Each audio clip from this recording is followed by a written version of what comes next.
Welcome to the video on simplifying radicals.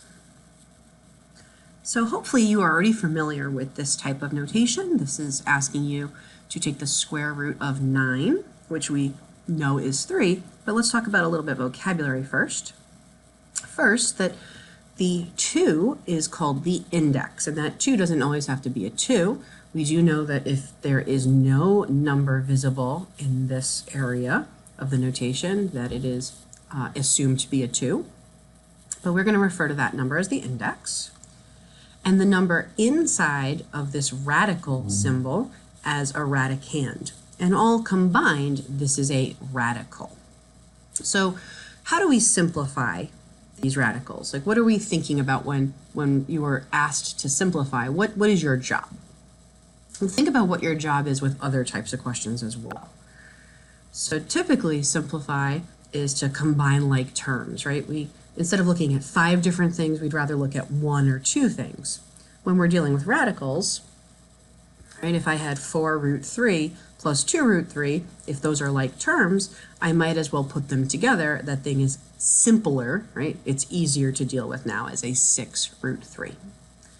Something else to consider is wanting to reduce it to smaller values. So if you were working with fractions like 5/10, you'd much rather see that written as a 1/2, right? Dealing with smaller numbers is easier.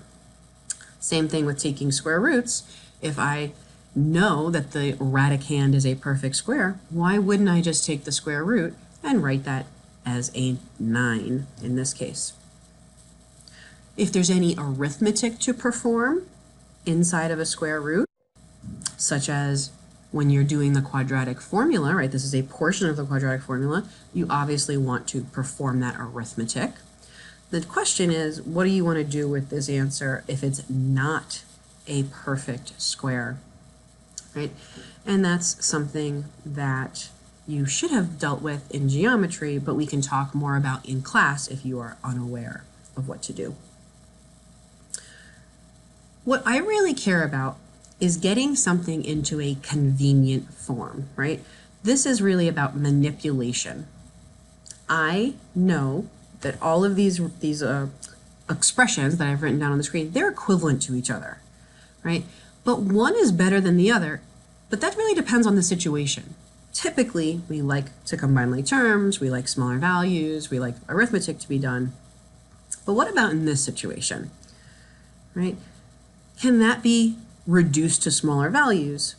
Well, yes and no. We do know of a process to remove square roots from the denominator, right? And that's by multiplying by 1.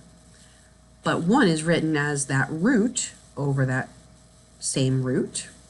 And now when we multiply those things, the denominator is no longer an irrational number, right? That irrational number has moved to the numerator, and look at that. Even these 2's cancel, so we went from having a fraction to something that wasn't a fraction. It was still irrational, but this is definitely a more convenient form. And you should be familiar with this process as well. This is called rationalizing. This video, I'm really going to focus on the nitty-gritty of what to do with radicals, but in terms of their exponents. So when you see this word simplify during this unit, what we're really asking you to do is to produce an answer that has smaller exponents. So for our first example, if you were asked to take the square root of x to the 6th, you might already know what the answer is, but I want you to consider what its rational exponent would be. So in this case, a square root is really an exponent of 1/2. And we have a power raised to a power here. We're going to multiply those numbers. Oh, and 6 times 1/2 is 3, right? That's the answer you might have already realized without thinking of it as an exponent. But I think that's going to be very helpful as we move along. Notice we went from an exponent of 6 to an exponent of 3, right? We produced a smaller exponent.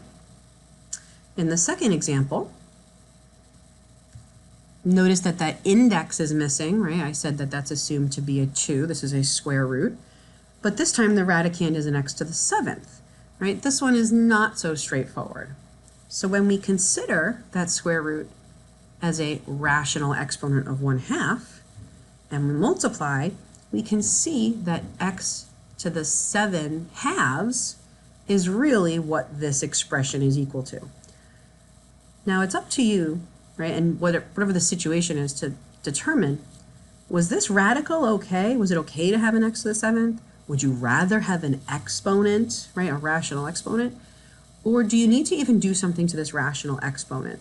And what I mean by that is there a way of writing this as a smaller number, right? 7/2, that's really 3.5. I could split this up into x to the 3rd times x to the 1/2, right? And I'm using that property that if you have a common base, you add the exponents, and I'm just going backwards in this case. And I could go back into radical form. Now notice that the exponent here is a 3, the exponent here is a 1. So, I mean, technically it's a smaller exponent, but we know that all of these expressions are equivalent. It really is up to you, or what you're being asked to do, or the situation where you're going to determine which of these is the simplest to work with. On this radicals unit test, when we say to simplify, we are asking for this final answer right here at the end. I wanted to do another example where we had multiple things in our radicand that were being multiplied. So notice we have a cube root this time. 27 happens to be a perfect cube, and m to the 12th also happens to be a perfect cube. Notice that when we change this into a rational exponent, right, I really just took the cube root of the 27, that got me the 3, and the 12 was multiplied with a 1/3 to become a 12/3, but that simplifies to a 4. Don't forget, we took the cube root of the 27 to get the 3 there, and the cube root of the m to the 12th to get the m to the 4th. Something to consider, and we're going to talk about this much more in class, is that when you take the square root of x squared and you write down that the answer is x, you might be forgetting something. What if x is 2? Think about that. If you plugged in 2, would this actually be equal? What if you plugged in -2? Would these expressions actually be equal? In class, we're going to talk about things called identities, things that we say are equal, and they are always equal no matter what we plug in. Sometimes they're not always equal, and we need to adjust our answer based on things that we've learned, right? Over the course of time, we learn more and more math, and we can adjust our answer to be more accurate. Obviously, we have a problem here. That's why we're asking you about it. But like I said, we will talk more about that in class.